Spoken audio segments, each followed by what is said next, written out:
Each country, France and Britain, feared each other and wanted to increase their area that they controlled. Their ambitions and fears led to war. Expecting a war, the Albany Congress pulled in a meeting of all leaders. They helped form an alliance with the Iroquois Indians. The Indians refused, expecting the British to lose. The British had many setbacks, but they later improved as William Pitt became their prime minister. The summer of 1758, the British captured the fort at Louisbourg. They also captured Fort Duquesne, but later named it Fort Pitt in William's honor. After all of this, the Iroquois Indians finally joined the British. After losing Quebec, France no longer defended Montreal, the other main city in Canada.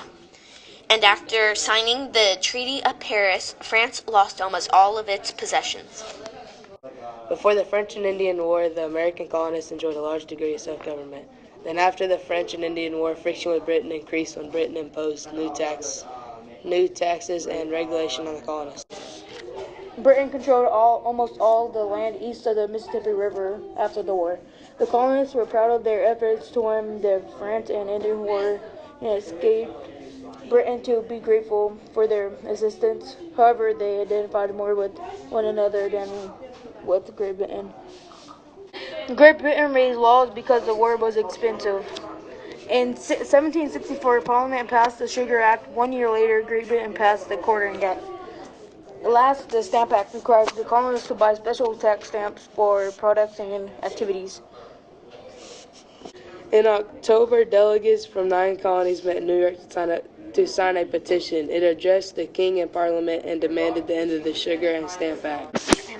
Patrick Turner at the Virginia's House of Burgesses proposed 7 resolutions against the Stamp Act. Only the General Assembly had the right to tax the colonists. Patrick Henry made an emotional speech attacking the law with his Stamp Act resolves. British custom officers were allowed to use rights of assistance as they looked for illegal goods. Rights of assistance are court orders that allowed officials to make searches without saying what they were looking for. Colonists saw their rights as unlawful and violation of their rights. Colonists began to rebel from the Quartering Act, therefore Parliament suspended the Assembly. Colonists reacted again by boycotting British goods. These protests worked. When colonists don't buy British goods, it hurts British merchants and they put pressure on Parliament. Parliament repealed all the townshend duties except one on tea. Britain felt they had to leave at least one tax to demonstrate Parliament's right to tax the colonies. March 5th, 1770, angry mob of colonists surrounded a small group of soldiers. They yelled at the soldiers and threw rocks and snowballs. Frightened soldiers fired into the crowd, killing 5 and wounding 6. The British were taxing us without letting us vote or sharing our opinion. The protests in the colonies against the British calmed down, but that did not mean that we were satisfied. We disguised ourselves as Native Americans and boarded the ship to dump all tea outs to make a protest. The British used the Intolerable Acts to punish us. The British closed the port of Boston, which was one of the Intolerable Acts. 2 of the laws increased the powers of the royal government. Shot heard around the world was shot, but nobody knows who fired it. The British murdered more than 300 people during the Revolutionary War. Propaganda was used as a form of persuasion to influence people's attitudes, behaviors, and beliefs. It's also used to insult, humiliate, or degrade other people or ideas. Violent protest. Violent protest is when people come to harm you in any shape or form due to their beliefs. Violent protest is still used to this day. Victims are still harmed, and the damage has already been done. Violent protest is not something to be proud of, but it is done in more of an extreme way of showing how we all don't believe in certain things. I am Mercy Otis Warren of Boston. I write plays that make fun of the British. I never actually published them, but they were just for private reasons. In the blockheads, I wrote, one British soldier says, "Ha ha ha, Yankee Doodle forever. We were sent here to ransack the country and hang up a parcel of leading fellows for the crowds to pick. and awe all others into peace and submission. Instead of this, in our first attempt, we were drove through the country like a pair of donkeys. Us women took a pledge not to buy anti-British goods. We call that boycotting. I am in a group of women in Edtown, North Carolina. We signed a pledge that promised not to conform to the precious custom of drinking tea. Benjamin Franklin used a snake as a symbol of the colonies. Then, soon, the snake became a rattlesnake, which stood for the idea of the colonists would fight back against tyranny. Our group has propaganda. Propaganda is used to make other people look bad or other people want to be on your side. Propaganda can be used in drawings, newspapers, or plays. Even after the battles of Lexington and Concord, most colonists still did not favor independence. At the same time, many of them were ready to use force, if necessary, to defend their rights against the British. As the crisis with Britain deepened, the Second Continental Congress came together in Philadelphia, May 1770. By 1775, a split was developing in the colonies. Colonists who favored independence took the name themselves Loyalists. Most colonists were patriots. However, as many as one-third of the colonists may have had Loyalist sympathies. Others were neutral, supporting neither side.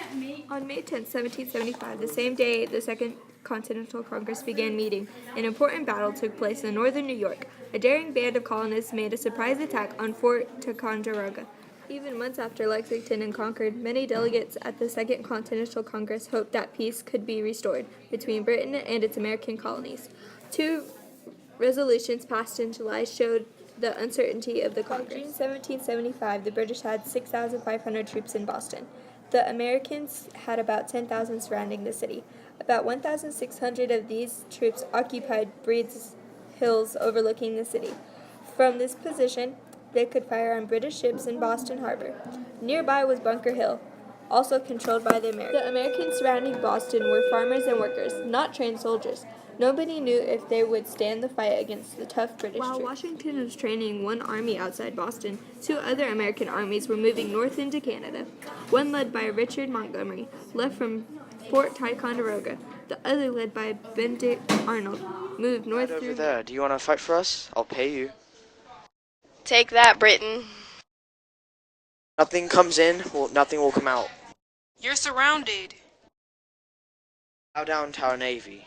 Yes, Bunker Hill is ours. And so this concludes our story. I hoped you liked it.